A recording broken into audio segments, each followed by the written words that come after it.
This video was difficult to make without repeating a whole bunch of points. So I did do my best to have Demons of Chaos specific tips, but I mean, all these demons came from other rosters, so if I had tips on them, I also probably offered them in those. But these are 3 Demons of Chaos specific tips. So I sometimes see Demons of Chaos players take the different Chaos Furies, and I don't really know why, because there's only 2 that are any good, and I'm trying to show that here. Now the AI is being a little stupid, but this, after a couple tries, I finally got them to do roughly what I wanted to do. So we have the 4 Chaos Furies here. Very shortly, Slaanesh and Khorne deal more damage, Nurgle and Tzeentch are tankier. Slaanesh does more armor-piercing damage, Khorne does more flat damage because of Frenzy and a higher weapon strength.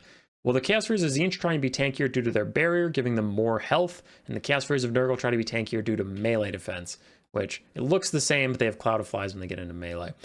The mistake that I see from Demons of Chaos players, and our first mistake of this video, is taking the Chaos Furies of Tzeentch or Nurgle at all is flat out always a mistake. The only 2 I ever want to see you take are Khorne and Slaanesh. At least on this patch, unless something changes. Take these if you want to armor piercing. Take these if you want to kill stuff that doesn't have armor. Those are the only 2 choices you have. You take Tzeentch or Khorne, you're trolling, and we'll show you why. You might be like, well, they're tankier, they'll last longer. Yeah, they don't. They just don't. Like, this unit type does not last long ever at all. They're very weak to ranged fire with only 25 armor.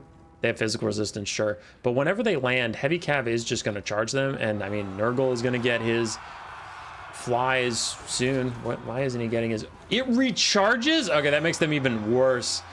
So anyway, he doesn't get his melee on the charge. And look... He's starting demonic instability crumble before he even gets his stupid Cloud of Flies. Now the Chaos Furies of Tzeentch are going to land on these Jade Warrior crossbows, and more Jade Lancers are charging in. So he now gets his +8 melee defense as he is demonic instability crumbling. The Chaos Furies of Khorne are demonic instability crumbling too. Oh, hey, the Chaos Furies of Tzeentch, their barriers were neat for 1 millisecond before they died. But look at the here's what I'm trying to get to you. The Chaos Furies of Khorne lasted longer because the volley that shot at them on the way in missed, I guess. But look how much more damage they got out. They got almost 800 more damage out on the same target as the Chaos Furies and Nurgle, and they lasted about as long. If they didn't have that extra volley in them, the Nurgle ones would have lasted till about now.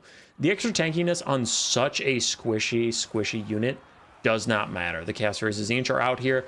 They're dying about as fast as the Khorne, like, the Khorne ones had just finished dying, and these guys are about dead, but they had a delayed engagement. The Khorne ones actually lasted longer than the Chaos Furies of Tzeentch, too. And the Tzeentch Chaos Furies got less work done than the Nurgle ones. So it's just bad. The extra defensive stats, quote-unquote, don't actually make them last any longer. You just deal less damage, so you're flat-out trolling. They're not any cheaper, either. You just shouldn't do it. The Chaos Furies of Slaanesh die instantaneously like all the other Furies did. And they didn't get that much damage out. They got a bit onto some Jade Lancers, but no, it's pretty bad. I wonder what their damage values are in the post screen. I actually didn't check that before I made this example. God, I hope it proves my point. 285, 303, 224, 210. Yeah, okay. All of them die instantaneously. If archers get good lines of fire onto them, if heavy cavalry or light cavalry or dog units are on the ground waiting for them, they're just going to die super fast. They're suicide bomber units, so I don't see why you would make them like 10% tankier when their lifespan is 4 seconds. Like, it just doesn't make sense. The Khorne and Slaanesh ones do way more damage, and that's all this unit type can do. Just stop it. Don't take Tzeentch and Nurgle. So there's 2 Tzeentch Greater Demons. There's Svarek, the Feathered Prince, and then there's like the Greater Demon of Tzeentch or something. Demon Prince of Tzeentch. You should never take the Demon Prince of Tzeentch. Svarek is always better. So the bargain you're making, I had these 2 with these kits. These guys cost almost exactly the same. So what does he have?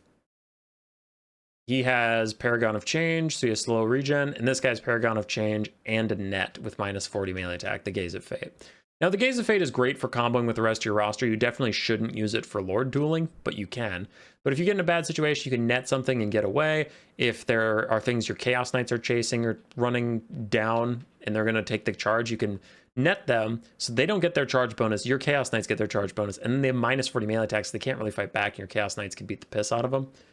So the net is very useful, and Svarek with the net is about as much gold as this Demon Prince of Tzeentch, so why bother? Well, what does the Demon Prince of Tzeentch get out of it, human boy?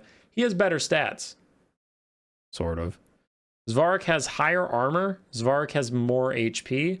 Svark has fire damage, reducing, you know, healing if you get it. But oh yeah, Warp Flame, making anyone he hits 10% weak to fire damage and reducing their armor by 10. So he gives himself a 10% damage buff. So his actual weapon strength, because whatever he melees is getting weakness to fire, his actual melee strength is 474 plus 43, so 73. Yeah, 473. So he actually does, in real terms, have a higher weapon strength than the Demon Prince of Tzeentch. So really all you're getting for this other guy is 10 more melee attack and melee defense, and you have non-primary armor piercing, whereas Svark has primary armor piercing on his attacks. So he has a better damage spread. He has, in effect, higher damage, and you get 20% charge bonus. But here's the fun fact, is Svark actually always gets the charge onto this guy because he can just frickin' net him. So you're paying for pseudo attempted better duelist stats, but I would contend Svark's actually a better duelist overall. You can see we've reduced his armor now to 20. And Svark's just going to beat up on him. But otherwise, these characters are the exact same. So Svark is a better support lord, a better caster, and I would argue an equal, if not better duelist. Has the slightly higher melee attack, melee defense, occasionally saves you a shot, but when Svark hits, he does more damage. It's just not good. Like, there's no reason to take the Demon Prince of Tzeentch on the Demons of Chaos roster because Svark is there. And you can't even have the argument like, well, what if I don't have access to Svark? He's not like special. It doesn't come from a DLC or anything.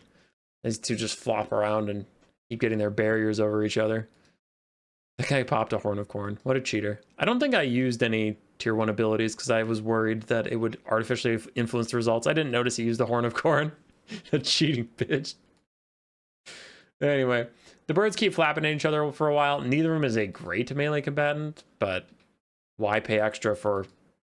He used another Horn of Corn? You super cheater! Oh! This proves my point even further. He used 2 Horns of Corn. I'm kicking his ass. Alright. Svark ends up winning. Don't bother with this chump. Don't do it. Yeah. GG's. The last thing is maybe I'm just crazy unlucky, and maybe everyone I've spectated ever is crazy unlucky. But in that case, then I'm just wrong, sure, whatever. But I have seen Grand Vomitus, not a ton, but a good amount, and something about him doesn't work right. So he has this Restore the Blighted thing. It has a miscast chance of 50%. So 50% chance Grand Vomitus instantly dies when he's at hit points of 10% or less, or he regains hit points. Now, some people might be like, well, if he's at 10% hit points, he's probably going to die anyway. So there's a chance of getting a big burst of healing, and like, fair. But something about this thing doesn't work right. I swear it's not really 50% as we're going to line up. So I have 5 Grand Vomituses. They all have their heal. And then I just hit them with silver bullets to get them to die nice and quick. But getting down to 10% is pretty tough. So we have 5 of them. They're all getting pretty low. Times 2 speed. Here we go. 1's down. 2's down. 1 got the heal. And then that's it. So I don't know. I just don't see it. And I know this is one example. You may be like, hey, dude, that's a bad example. Like, I'm sure if you run this test 1 billion times, they end up being 50-50. Yeah, maybe. But like I've said, in lived experience, I very rarely see him get his heal off. He just kind of dies. And also, to be honest, he's a Nurgle caster, so he probably has healing. Or you have the tier 2 army ability of Fecundity coming through. It's Demons of Chaos, so it's random. You might get it. You also could have a hero of Nurgle with some healing. So it's just like, why are we bothering with this not very good duelist lord who has a 50% chance of maybe saving himself when he gets crazy low? That doesn't seem to be 50% in my lived experience. Or you could just take one of the guys with actual healing. Like, you could just take a caster with fleshy abundance. You don't have to do this. You don't have to bet it all on 50-50. That may be more like 20-80.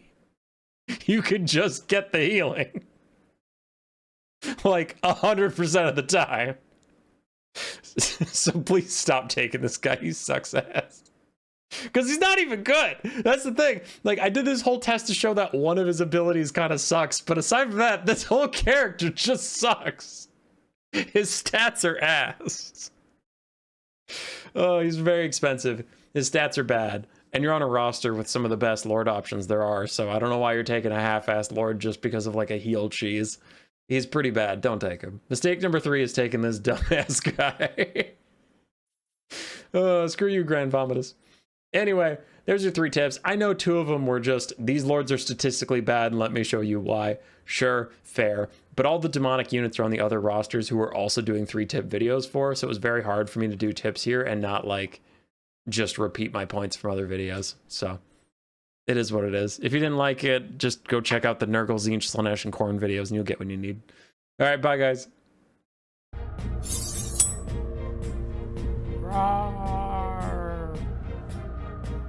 Subscribe, yes, yes.